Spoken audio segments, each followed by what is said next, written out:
Հարգելի պարոն Դանիելյան ջան, եթե թույլ կտաք ձեզ ջանով դիմեմ, ես մեծ համակրանք ունեմ ձեր նկատմամբ, բայց պետքա ցավով խոստովանեմ, որ ձեզ խաբել են։ Կամ չեմ ուզում նույնիսկ մտածել, որ ձեզ չեն խաբել, դուք եք խաբում։ Դա բացառում եմ տեսականորեն անգամ։ Ձեզ խաբել են։ Եվ ինչ որ դուք ասում եք, սխալ ընկալումից ելնելով եք ասում։ Ուրեմն ձեզ ասում եմ 1991 թվականից սկսած 1991 թվականից սկսած Հայաստանի Հանրապետության հռչակումից սկսած Հայաստանի Հանրապետության տարածքը նույնն է։ Ես չգիտեմ, տարբեր, այսօր գիտեմ, բայց չգիտեմ արժի հիմա նորից ասելու իշխանության օրոք, որը ինչ եղավ, բան, բայց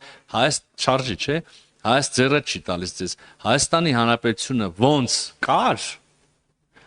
անկախ նրանից հայլուրով եղանակի տեսությունով ինչ քարտեզ էին ցույց տալիս։ Իրականում Հայաստանի Հանրապետությունը ոնց կար, ոնց հռչակվել էր, ոնց արտացոլված էր ձերոնց կողմից ընդունված եւ ձեր այսօրվա եւ նախկին գործընկերների կողմից ընդունված Հայաստանի վարչատարածքային բաժանման մասին ՀՀ օրենքում Հայաստանի Հանրապետության տարածքը լրիվ նույնն է եղել։